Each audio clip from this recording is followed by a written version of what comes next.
প্রিয় দর্শক, স্বাগতম।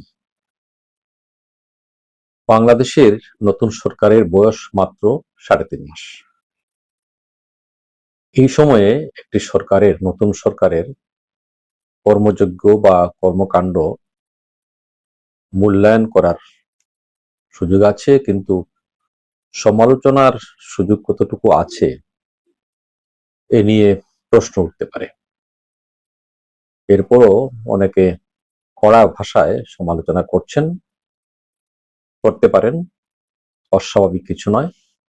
তবে আমি সমালোচনায় যাচ্ছি না, বরং সরকারের যে কর্মধারা, যে গতি, এ নিয়ে দু একটি কথা বলবো। ইতোমধ্যে সরকারের পক্ষ থেকে বলা হয়েছে যে নির্বাচনকালীন আঙুলের যে একটি চিহ্ন দেয়া হয় ভোটারের, সেই চিহ্ন মোছার আগেই, অর্থাৎ কালির দাগ মোছার আগেই সরকার তার নির্বাচনী অঙ্গীকার পূরণে তৎপর হয়ে উঠেছে বা নির্বাচনী অঙ্গীকার পূরণ করতে শুরু করেছে।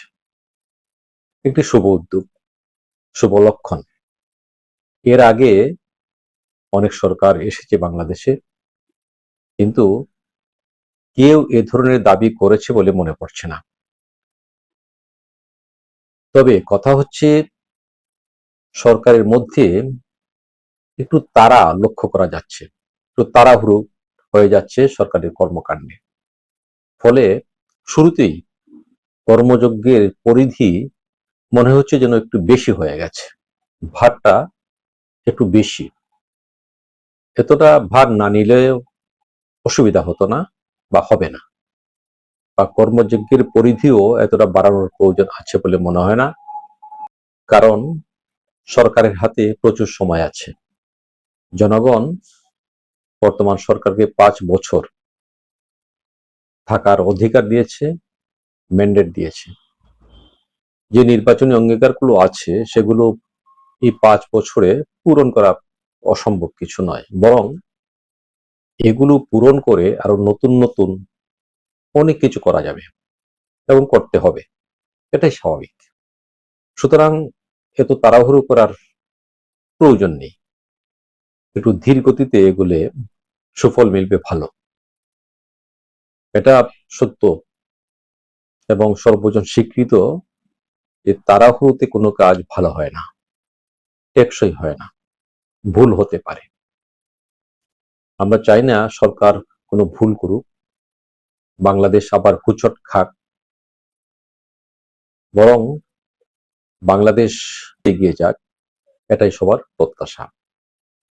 গত নির্বাচনে এই প্রত্যাশা নিয়ে মানুষ ভোট দিয়েছে। সেই প্রত্যাশা পূরণের জন্য সরকারকে ধীরে সুস্থে আরো সুচিন্তিত ভাবে নির্বাচনী অঙ্গীকার পূরণের দিকে অগ্রসর হলে ভালো হবে বলে মনে হয়, মনে করছি। আবারও বলছি, তাড়াহুড়োতে ভুল হতে পারে, কাজও টেকসই হয় না। সুতরাং যতগুলো প্রকল্প তাড়াহুড়ো করে সম্পন্ন করা হবে সেগুলোতে ত্রুটি থাকতেই পারে, থেকে যেতে পারে। বরং একটু সময় নিয়ে হলেও ভালো কাজ উপহার দেওয়ার জন্য সরকারের প্রতি অনুরোধ থাকলো। সবাই ভালো থাকুন, সুস্থ থাকুন।